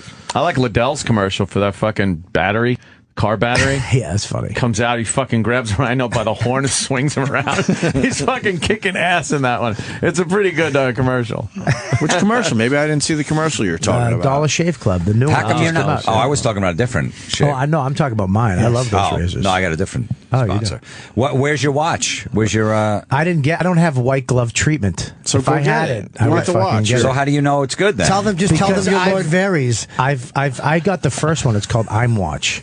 I got it like a year and a half ago. I was into this shit. But you're not wearing it now, though. No, it's like I said, the battery's the worst thing about it. You got to plug it in. So That's just why there, just I that think alone. Apple- It should come with a long cord, so you just have to keep it plugged into the Plugged wall. into your wrist And that's your everywhere watch. you go. It just automatically feeds out Yeah, you as have to you're have a driving. 4-mile fucking cord drive to work with it to You get think stepped on. that would be a bust? Yeah, that of a would do product. well. You think? That would do well. How do they do wireless charging? This is the holy grail of fucking charging. I think it was invented a long. I could be wrong because I'm. How does it transfer? I think it power? was invented a long time ago by Tesla. It came up with it a long time ago. Well, yeah. And now they're actually trying to work it out. Like they have the case you can put on your phone and just throw it on the table. That is some right, type but of. there's got to be some type of contact. That's what I read. But it's all Apple shit right now is all. It could be true, it could be not, and it's coming from certain guys that have been right in the past about the new stuff that's coming out. But it still could be all horseshit. Yeah, so. because the power, putting power from one place to another without wires is like that's the thing people are trying to do forever. Solar power. No, but you can't then get power and transfer it from point A to point B without some type of. They do it with microwaves, but it's like crazy dangerous. No. You can't just be beaming microwave energy through people's neighborhoods. I just had to spit. Sorry. They'll figure it out. Yeah, There'll be some kind of They like will. a tire that can absorb sunlight. You have to roll the tire to your friend's house, and he throws his phone in the tire. that seems very That's it. inconvenient. I don't think that's really. Because if you were able to put solar panels up in space where there's no problem with the atmosphere, clouds, or anything like that, you could keep it in a rotation where it stays facing the sun and just beam the energy down to Earth. Yeah. Problem fucking solved. Yeah. Problem solved. Yeah. But it's getting that energy. So if they could have a watch, Didn't they just discover some new charges. thing? Graphene. Crazy. Did you hear about that? Graphene. graphene. It's a new. Yeah. It's graphene. It's It conducts energy better than anything, and it's flexible. Like that's how we're gonna get flexible screens. Oh, I did see that shit. Yeah. Yes. I'm sure there's a nerd I was that watching listens to some the show dumb that science show and I knows saw more. that shit. Yeah, they got it it's from the tip of a bendable. pencil. Yes. They just basically found it by accident. Like And it's graphite. Okay. Yes. Yeah, it's stronger than steel or all this fucking crazy shit. So you have what? What are you gonna watch TV on your pencil? What the hell are you talking about? Regular Joe. Yeah. What's the matter? Well, you still got a TV with a tube, right? A picture tube? I get the It's old good enough? school. It's been good. I had it in 1988. I got it. Smash Jiggle. regular Joe with an iPhone 6. Cable, whatever. I'm good with the aerial. I have a regular. I put the rabbit ears on top, a little piece of furl. Yeah. I put the movies in the VCR. I watch them. What are you watching TV on your pencil, Bobby? That fucking phone though, you can write the number with the style, and it puts it in the contacts. How great is that? Into digital form. Not that great. Why doesn't fucking It's not that It's not that great. No. Totally agree. You could just type it right in with your can fingers. just type it right in. What's your number? 732-499-5338. No problem. I don't need to write it. I'm not excited that I can write it. You could write an address. You could write an address by hand in there, and then just hit the map. And the map view comes up. I know. You don't need toys. Yeah. You don't need toys. Get some mud, get some water, and make a truck. Yeah. You get some stakes. There's a house. Right, because then you write the number. Maybe you can't read what you wrote. Right. 6 months later, when you look at it, is that a 4 or a 6? No. You don't understand. It transfers it into text. Regular. That's like type. No one should be excited over that. Thank you. You're not excited? That doesn't make you excited? No. Turkey chili's here, Bobby. There he goes. He knows how to work that. He was told, Jesus Christ, never to touch the tip of the spoon. Did you get a Jesus spoon diva? That's it. Do you live in the dark? told. Why are you so pale? He doesn't sleep. Lives in Jersey. Looks like fucking there, milk. Are you sleeping better? The GWB. This fucking guy. Jesus Christ. The only thing that's get red is your fucking eye sockets. He doesn't sleep. In May, but I'm coming back in summer. Whoa.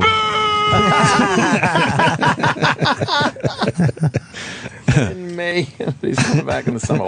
David Copperfield's going to be calling in a few minutes. This guy wants in on Tech Talk. Justin in Texas. Oh, my God. I like turkey chili. I was just calling to tell you guys where Anthony was talking about it in the car. You can't adjust the nav while you're driving down the road, and if you have a passenger, why doesn't your car know? Right. Yeah, so on all of your new 2015 models, and I know you're an Escalade man, Anthony, it will sense a passenger in the seat or put a heavy enough bag, and you can adjust your nav while you're driving down the road. So you say. Why can't it be voice activated? Well, it is voice activated too, but when you're down here in Texas, half of us can't speak well enough for the car to understand it anyway. They have to do redneck and regular English. Exactly. Yeah, well, regular English or whatever, but the other thing was you're talking about how you're going to charge things wirelessly. So, like the Chevrolet Volt actually generates power for those batteries just based on braking and the centrifugal force. So maybe but again, that's a closed circuit right there. You're using actually a resistance from a coil, like a generator, as brakes.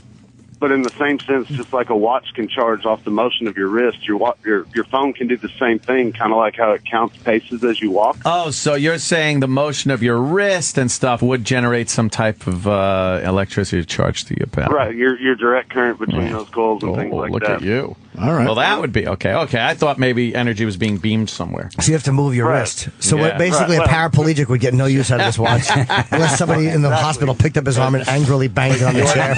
Yours would overcharge every night. Exactly. I'd be carrying a fucking neutron bomb on my right wrist. Fully charged. He could run a charging service. I know. Unless it's on the Jim left Norton arm. charging station. Just stop by his apartment. Stop by here. I'll pick it up in a half hour. Right. And the other thing. The other thing. Christ. Go ahead, sir. Sorry. The other thing being an Escalade guy, Anthony, is in your new 15, if you go get one, they have this adaptive cruise control. Have you seen this thing? Yeah, but tell me what is that? So you can set your cruise control. It'll brake and speed you up from 5 miles an hour to 70 miles an hour. You never have to touch your brakes or anything. Yeah, I would. Depending that's not on traffic in front of me and no, it has no sensor at all. It just judges by the time of day, by sunlight. But the other part of that system is it actually reads the road lines of the lanes in the road and will tell you if you're drifting in the lanes and various. I would love to talk to you further about this, but we have a phone call coming in that we must take. Very important. Go for it. Yes, thank you, Good sir. talking to you guys. Yes. All right, buddy. Thanks for the information. Like that. For the first time on our show, David Copperfield. Yeah. Hey, David. Hey, guys. How you doing? Hey, David. How you doing? Good. It's Jim Florentine here. Yeah, we got Bob Kelly, Jim Florentine, Jim Norton, Anthony, and myself, Opie, and we're all devastated by the passing of Otto. Shocked, right? Shocked. Yeah. Yeah, that's not good. But how did you first come to know Otto? Because I know he was actually he loved the fact that you guys were friends. He spoke very highly of you. Thank you. Well, we both had the same inspiration, we both, and I didn't know him when he was you guys knew him probably in the very beginning, but I didn't know him until he was famous, until he really established himself. I didn't know him during the street performer days or all that, I knew him after he was really famous. And in fact, turned me on to Otto was Kevin Spacey, believe it or not. Wow. Kevin Spacey was a big Otto and George fan. I said, okay, we heard this. How's that? Do you know that guy? I did not know that. No, I didn't know that either. No, someone. All right, well, it doesn't matter. But yeah, I heard that before.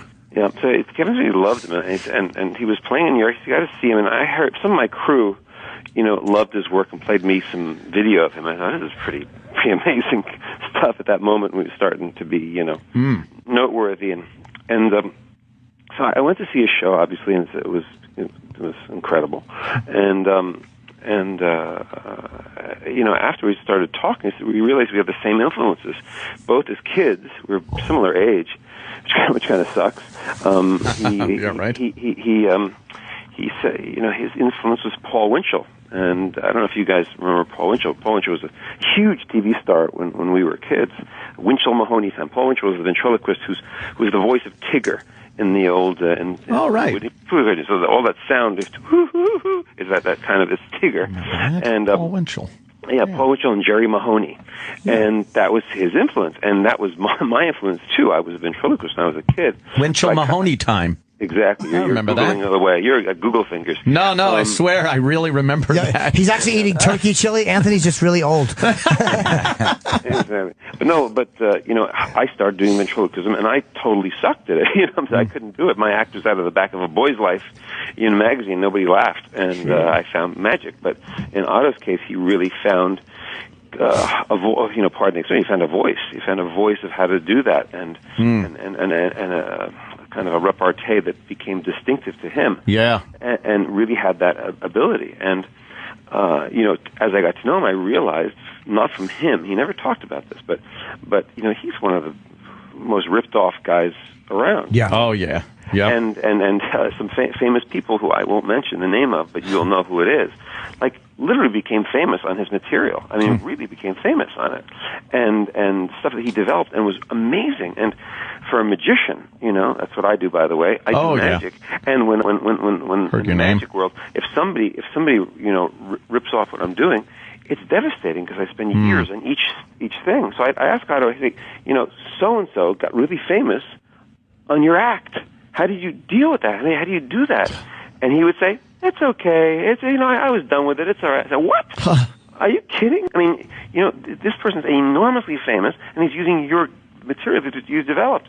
Oh, it's okay. It's all right. So I said, oh my God, this guy was a really giving guy that really was okay with all that kind of roll with the punches and didn't get pissed off at this kind of thing. Yeah. Amazing stuff. And I know you guys know what I'm talking about, but it's incredible. You have the original George too, right? Or one, not the original, but one of the more recent before the new one. I got one of the original, all the Georges were kind of the train wrecks, there was the whole point. He wanted a really beautiful figure, and I thought, well, okay, I'll help you because I have all these friends in the world of this kind of side world of ventriloquism and magic. And I had a guy that could build a really beautiful George. I said, well, you can't, if you build another George for yourself, and I help you with this, it's got to be kind of screwed up. It's got to be kind of, a little bit screwy looking. He said, no, I want a beautiful George. I said, no, the point of your act is for it to look a little bit screwed up, Right. No, I want this beautiful. Okay, so I got him this beautiful thing done. He donated to a museum that I kind of curate, that I have, that is this figure that is the one that's known, the one that you've seen all the pictures, where it's kind of cobbed together. And what's kind of beautiful in a way is that this George is in my museum right next to our inspiration. Paul Winchell and Jerry Mahoney's stuff. All the Winchell family has allowed me to kind of curate. Oh, wow, you got that stuff too. Wow. So he came. One of the great moments, in he said in his life was he came really the past couple of years to my place in my museum in Las Vegas, and just looking at all Edgar Bergen, and Charlie McCarthy, and Howdy Doody, and all these iconic characters, and Paul Winchell and Jerry Mahoney stuff, and old archives, and there's George, sitting there with all the stuff, and he like starts to cry, seeing all this stuff. It's like this resting place for his one of his original Georges. So it's kind of a beautiful thing. And what's really remarkable about it is that a lot of people who are in our business that come and see this stuff, not only the magic stuff, but the ventriloquism stuff, they go in there and they see, all these iconic, Shari Lewis, remember Shari Lewis and Lamb Chop and stuff? Oh, right. Right next to them. Yeah, and then I have the puppets from the Twilight Zone. There's a couple of ventriloquists. Oh, yeah. Twilight Zone. And they're there, and then they turn the corner, and they see George on his puppet, and they go, oh, my God, that's George. And the most unlikely people who you'd never imagine are familiar with Otto and George's work. And they go, wow, that's Terry. That's the Twilight Zone and it's George. So it's really, he made an amazing mark. And it makes me just really, really, really feeling so warm that he did such a great thing for this world of ventriloquism and comedy, and all the Penn and Teller loved him, and people really love this guy. So David, when was the first time you saw Otto live? Where were you? You said Kevin Spacey took you, but where was it? It was in New York. I think it was what's downstairs and right off Times Square. Is that Caroline's or what was Caroline's. that? Yes, Caroline's. Yeah, and I saw him live there first, and he came to Vegas. I think in the past year, I had him come here just to perform for our crew. Believe it or not. So, and he just got sober and all that kind of stuff. It was a really good trip, and seeing all the his figures and his pictures and so forth, and the little display we made for him is a really good one. I'm totally shocked. Yeah, he was doing really well too. I just tweeted. Bob Levy tweeted. I retweeted. It's a video of him in your, I guess, museum, and you showing him the puppets. Oh wow! So there's actually some video of that online, I guess, on Facebook. Cool. So I retweeted that. I haven't seen it yet. I'm going to watch it at the end of the show. Oh, absolutely. Yeah, that's great. Man. Yeah, well, guys. I'm sorry, guys. It's just kind of a sucky way of meeting in the morning. Yeah, it is. Yeah, we got it. But I mean, he really he was spoke awesome. highly of you, and family should be really proud of him. Family should be amazing proud of him. Obviously he this was the material is extremely dirty, which was the most awesome thing in the world. He handled it so well, and his family should know that the most really respected Oscar-winning people watched this and went, wow, this is really cool. Something about it, just the way he would turn the phrase, a Galliano bottle, right, exactly.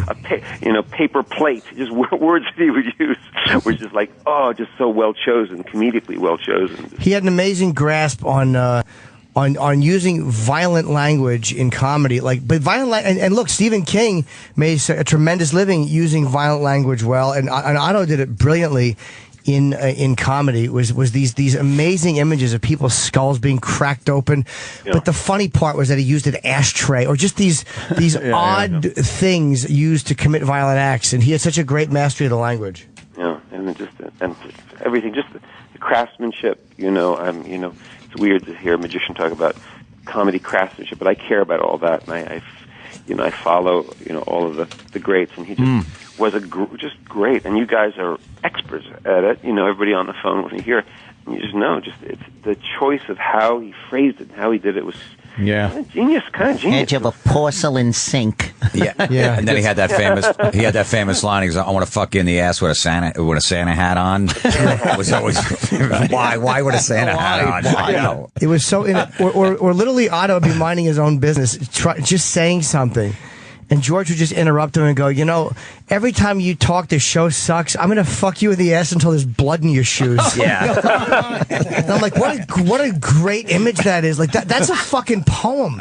Like the fucking someone in the ass is harsh, Right. Yeah. But until there's blood in your that means it went all the way down your thighs, That over really your calves, and collected in took your it to a shoes. whole new level. That's a harsh ass fucking. Oh my God. David Copperfield's laughing. It's brutality, but he really understood that. He just knew how to write brilliant material like that and amazing lines. It's poetic in its own way. It becomes poetry, yeah. Well, thank you, David. We appreciate it. Yeah. You can see David every night at Hollywood Theater at the MGM. Oh, don't do that. Said that up. We might as well. 7, 9 o'clock. I've actually worked in that room with Dave Attell when you weren't there. It's an amazing space. I've seen David's show a couple times. Phenomenal. Phenomenal show. All right, forget about that. I know you didn't call in for a plug. We wanted to do it for you. No, we know you didn't call in for that. Yeah, we know. No worries. All right, guys. See you at the show soon. All right, thanks, man. But thanks, guys. Thanks, David. All right, see you, David. David Copperfield. Yeah, he didn't call He's a in for good plug. dude, David, Wow. man. Magic. He loves He's it. a huge comedy fan. He's been to a bunch of my shows. You've met him before? Oh, yeah. He came to the Cleveland Improv one time. The manager's like, David Copperfield's come to see you. I'm like, man. he is? He's like, yeah. He said, yeah, you didn't know? I go, I have no idea. I didn't know he was a Wow. fan. Yeah, he's seen a few of my shows, and then he always hooks me up when I go to very cool. Vegas. He's a big comedy fan. I met him Apparently. once at the Comedy Cellar. It was the night that Hassan, who was a guy. Do you remember Hassan, Bobby? Right? Yeah, I loved him. Best what year did fucking he leave? bouncer in the world. 2000 he left? Just see him grab some chick by the neck, throw her out. Big Egyptian guy that used to run Comedy Cellar. Right. And, he didn't play fucking... His shirts were always too short. Like, his shirts would always just barely cover his big Egyptian gut. Like, he was a Yeah, fucking... he said outrageous, just fucking. He told me one time, in my country, if you fake, we throw rocks at you until you feel better. And if that doesn't work, we fuck you in the ass. Wow. I didn't know Spacey What if turned that him doesn't on. work? Yeah, I didn't know that either. We've heard that before. I never heard that. I mean, and maybe I just didn't register. Spacey did something with a dummy. It was like a short or something that was online, and it was very Otto and George. Very Otto and George. Wow. And people were saying, like, hey, wait a minute. Yeah. He's ripping them off or something, but it wasn't really. I think it was more of an homage. If Otto was alive and he just heard that, he'd go, why does he put me in a movie? Yeah.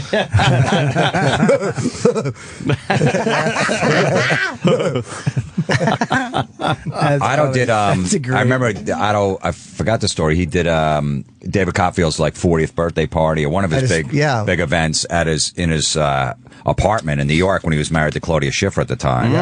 And it was just David and his assistant and Claudia there. And Claudia had no idea who Otto was. She hired him for the party because she knew he was a big fan. Oh, Right. shit. And Otto, according to Otto, Claudia was disgusted. I bet. Biggest supermodel in the world at the time. Disgusted at every joke. You know, those Madonna big German tits. just sat there with her arms Great. folded, miserable. I bet. Just at the runway in Paris, a big event, and Otto's like, hey, it's stanky pussy, smell like hot garbage. Garbage and sizzling. That's the thing with him, though, is he had no B plan. Like, as a comic, No, he but you didn't. always, as a comic, you can do a gig and I'll tone it that's down funny. a little, or I can cut these out. He just did. He had to do what he fucking did Right. and take the hit. Yeah. No plan Yeah. B is a great way to phrase it. That's exactly it. He did not have a backup plan. Yeah, I've always cut out a couple fucks. I didn't say Yeah. motherfucker or took that joke out just to get by at some Right. fucking gig because it was so much money. He had to just go up and fucking. Forge right ahead. How do you clean up? This Don't is your adjust. mother's cunt on an escalator. This is your with the Kennedy bit. This is your brain on drugs, and then he snap it again. This is your mother's cunt on an escalator. That's an uncleanable up joke. Yeah, you can't really Can't clean that one up. No. Let's try. No, this is your mother's. You know what? It's still too violent and terrible. How does your mother's cunt get on an escalator and ripped up like that? Bobby, go to Bob Levy's Twitter. I want to see this video. It's short. No, Bobby on the computer. Yeah. Oh, shit. Yeah, the Rev, Oh, Bob Levy on Twitter. You know how to use one of those things? I do. The computer. It's Otto with David Copperfield in his personal museum in Vegas, showing Otto all the famous puppets. My daughter wants me to get on the email. I don't know what it is. All right, don't wait for me. Do something else. That's while why I'm we're making doing noises. this. Oh, okay. We're good. What is it? The Rev, Bob Levy. Come on, get away from me, Jim. Oh, wow. Are you fucking this up? Are you panicking? Holy shit. He Maybe you go types 2 faster. letters. Maybe if you had your watch on, it'd go faster. He backspaces 3. Oh, you got to sign in. Wow. Yeah, maybe. Oh, my God. Why do you have to sign in? Hang on one second. I'm going to Google it. Dude, Maybe you Just can go write it. twitter.com, the Rev Bob Levy. Shut up. I think Sam knew not to leave his Shut fucking up. Twitter open. He's smart. He's him smart that sitting way. there. I would have got it if he left. All right, his there you phone. go. There you go. All right. I got it. Get All right. Edgar, get the fuck off me. Don't you you stupid hate that baby fingernails. When he touches you with his fucking little sharp fingernails. I want to fucking, when he's asleep, cut his fingernails like a baby. like a babe. He needs those mittens so he can't cut himself. 3 down. 3 down, I think. 3 down. I Boom. think it's that one. That's it right there. Thank you Boom. for Let's see your if this help, plays for radio. I don't know. Where's it? Really? Can you turn it, Bobby? That's David Turn the screen. Copperfield. Just the screen. Turn it. Oh, turn it. I think you should turn it up. Did Bergen specifically want you to have all his characters? Oh, yeah. Oh, man. So, That's his family, I understand. But, you know, cover time magazine. yeah, yeah. I didn't see that. Oh, wow. Cool. Yeah, he's just looking at some pictures on the wall, some mannequins. And what's the story with this dog? From the documentary Who Gives a Shit. All his dummies had these neural handles. Just give him a little more, you know, he's sweating and stuff. Yeah. Oh, I see. And this is a figure that he made. 'Cause he was, Wow, just showing all his... But then, to Otto, this was, you know, this is what's Oh, world, yeah, man. that's like fucking amazing. Charlie McCarthy was they said Theodore Mack. okay. And Frank Marshall made all the knuckleheads and Jerry's, right? Yeah. So that's what his wife. A bunch of That's his puppet son. talk. It's amazing. This stuff used to be, where this used to be. Wow. Yeah. And look what we have here. Oh, look what we have here. Oh, howdy, that's the real howdy doody. Fuck. It's real howdy doody right there. That's well, I don't know how many people are going to come into my shop. I'll give you $20 for it. Wow. I had a field. Are you still shooting? That's the old Otto. Yeah. I mean, George. That would be the creepiest fucking room to ever be in. Bob Miller and Reggie. You know these figures that are, you know, because of all these. Yeah. Oh, he's actually touching it. It's not behind glass. It's nice.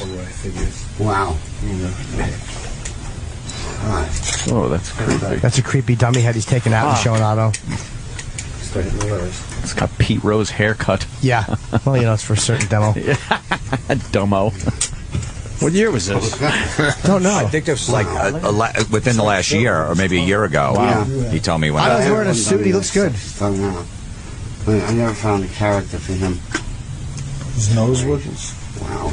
Was that Otto's old puppet? No. 20 years. No, I think this ends with him seeing his own puppet. Wow. It's a... Oh, look at the that's from a Solid Gold. Yep. Madam. Madam. Bizarre. How many times was that nose in that guy's asshole?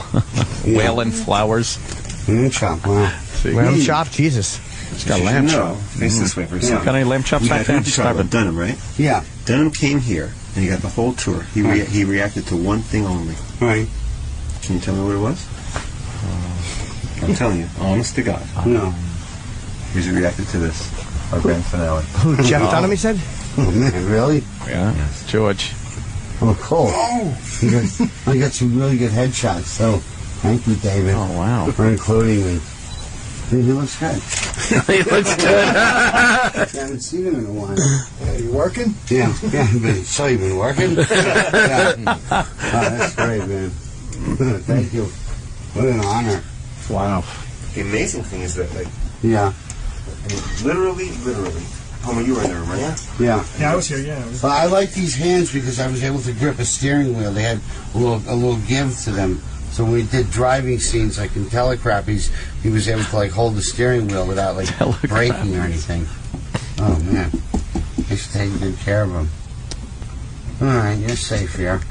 Oh man, He really does likes his George. Yeah. Holy shit. Homer framed them. Yeah. He made the display. Stand next to him. Yeah. Get up in the light. Very nice. Get a little closer. Sweaty. Don't lean on that. Dopey Otto almost leans on something. Oh, I wish he was here so I could scream at him for that. I'm thrilled. Thank you. Break some priceless items. Yeah, by leaning on it. Dave Copperfield rules. Yeah, Copperfield took good care of him, man. Yeah. He loved Otto. Look at that little place there for George. Incredible, right? Hi, George. Yeah. Hi, George. That was the Theater of Magic. That was right below the Astor Hotel. Oh, there's pictures of him when he was young, yeah. 45th and Broadway. Yeah. That was 46th and Broadway. Nice street. Wow. So that's cool, man. I never saw that. Jimmy tweeted. I tweeted. I think it'll be on our our station, our show Twitter account. Damn. Wow. Bob Levy's online. Bobby. So cool how he was like so nice about George being there and like, you're safe. You're safe here. I know. what a nice guy. It kind of got to me. Little dummy. Wow. Just little dummy. Bob. Hey, man, it's just so weird, like, because we basically, like, all of us grew up together. I mean, how many people really know and still stay together after, like, 25 years? Right. That's the weird thing that, with all of us. People and shipwrecked. I have a funny story about Otto. A fat girl once poured a drink on the dummy's head. And George was like, take it easy, simmer down. And then the puppet, as she was walking away, goes, yeah, take it easy, you filthy fucking animal. And she came fucking at him again. And it was just like, he did not give a fuck. That's what was the greatest thing about him. And he would ask for Coke, and they go, no, nobody's got Coke? And he goes, I guess I'll just follow Levy around and wait for the rocks to fall out of his nose. So did he? Yes, he did. But it was like a family. We were, you know what I mean? It was like, it's 25 years, man, that we all were just good friends. And it's just a sad thing, man. And it's unbelievable. And he was worried about it. Remember the puppet at the end, guys, when the face was falling off and he had to glue it together? Oh, right, yeah. Yeah, and he'd be like, I hope the face doesn't fall off during the show. Jim, you got to do Otto's laugh one more time, because that's all I was thinking about when he would say something, and he'd go, oh, that doesn't... It's really good. Jesus. He had that great. He had that great fat girl joke. He said about you ever see a fat girl with blonde hair? What a waste. He's like, that's like putting whipped cream on dog shit. One of the funniest jokes ever. Yeah, I forgot about that. God damn. I wrote some Otto lines that I liked yesterday. Just wrote them down. I'm like, fuck, I forgot that one. That's a good It's like one. putting whipped cream on dog shit. God, what an awful image. I know. he definitely was a charmer. All right. Thanks, brother. Good one, guys. Thank you. All right. We only have a few minutes left. We're going early today because we're going to play Otto's last appearance on our show. Yeah, I got to catch a flight to Buffalo. They're getting snow, and I got to get there before. Are they really getting snow? Yeah, they're getting like 2 to 4 inches today. Why don't they stop? They already canceled a bunch of flights, so I got to get the. Wow. It's going down to the 30s. What? Buffalo sucks. Tonight. Buffalo. Later. It's so infuriating. It gets nice for like the day. It's going to 30s 2 where? days tonight. Here, 38. Fucking annoying. Cold again. I put all my jackets in the thing. See? The thing. It's going to In the jacket thing. In the jacket in the thing. fucking to-go box. You got a house now. You don't have to fucking put your shit away. Like, if you have a small apartment, you got to, like, load everything from one season into a box, shove it in somewhere, and then bring out everything else. You could just put it in the garage. Why don't you put it in the garage? It is in the garage.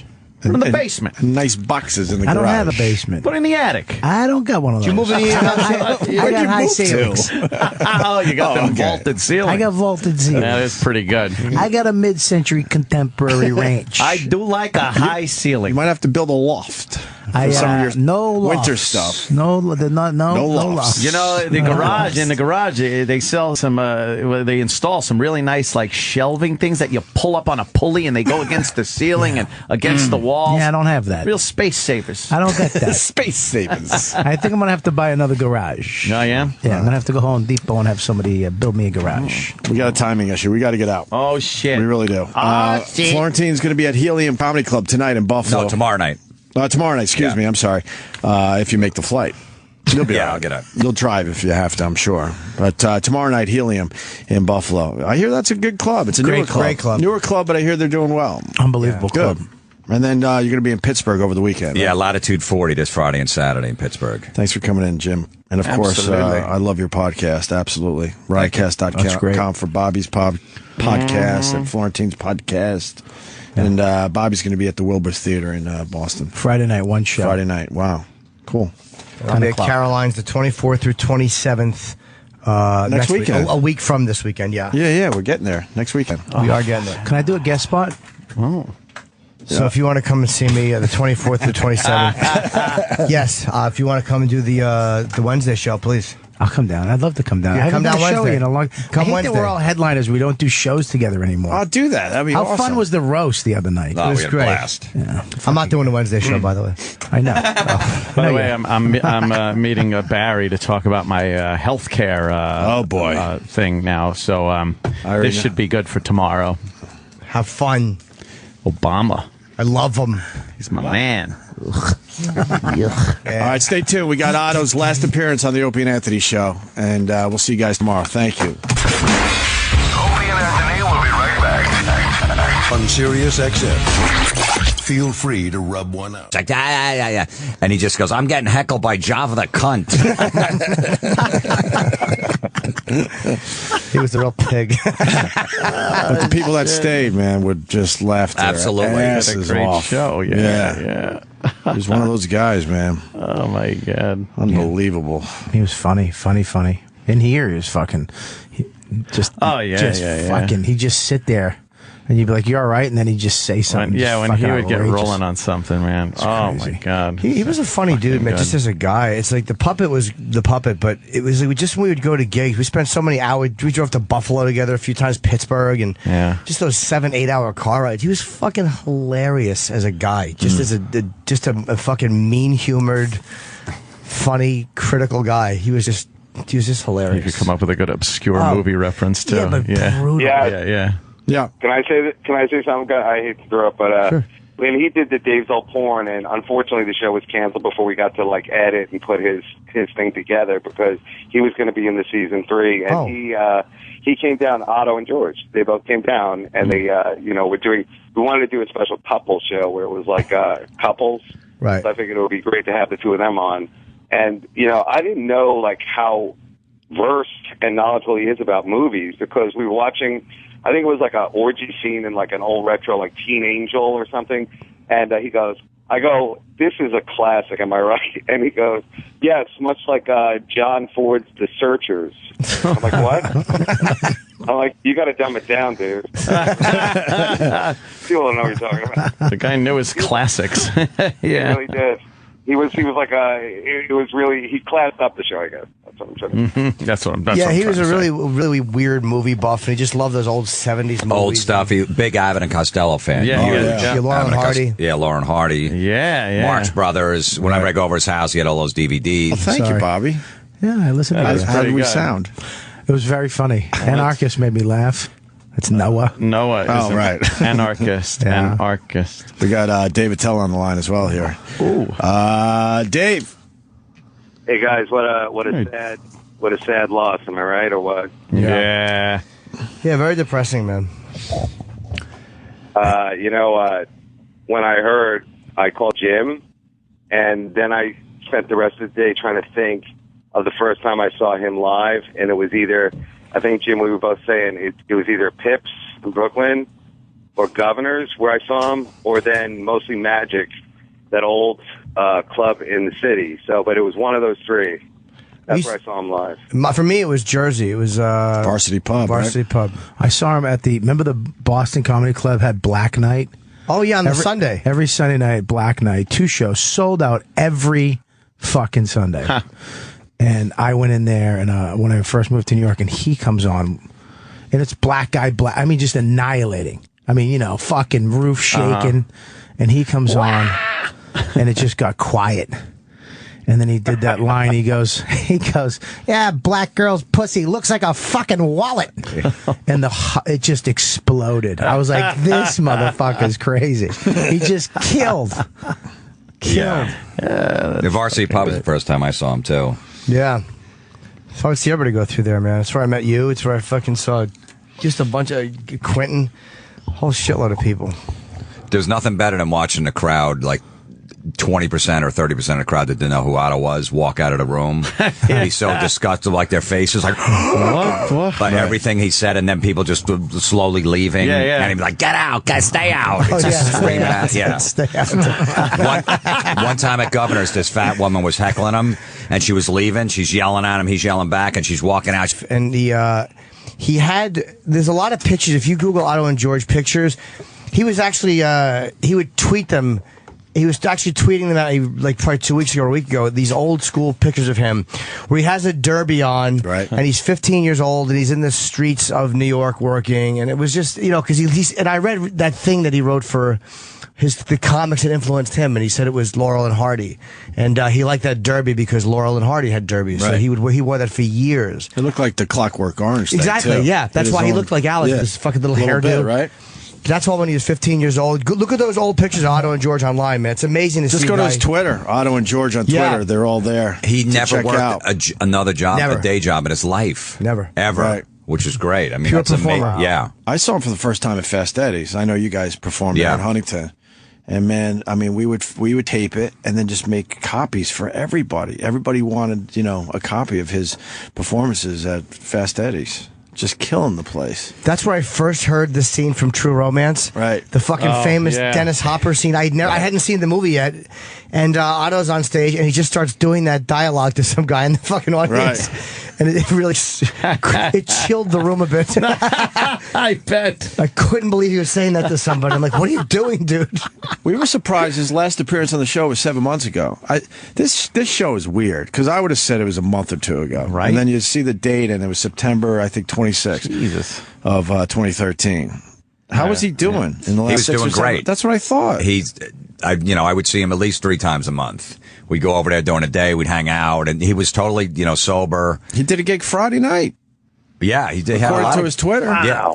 He had a lot of gigs lined up. He was in great shape. Look, he had that, the bacterial meningitis thing happened about 10 months ago. Right. Like last Memorial Day. And, he was basically in a coma for a week. Right. On a ventilator and everything. They didn't think he was going to make it. So I don't know if that, if Fuck a hooker in the ass and then suck the load out with a crazy straw.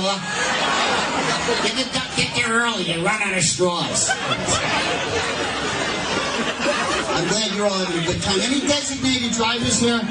Designated drivers here? That guy, how's it going, sir? You're miserable, aren't you? You should have never fucking signed on for that, man. Fuck being a designated driver. You gotta drive some drunken asshole home and to thank you, they puke in the fucking car. I'm not gonna make it. You cocksucker! Next time, give him his keys back and let him hit a fucking tree. It's easier to clean up. It starts off with the phone call. Hey, what are you doing tonight? Nothing. Good. Me and my 18 friends are gonna go out and get fucked up.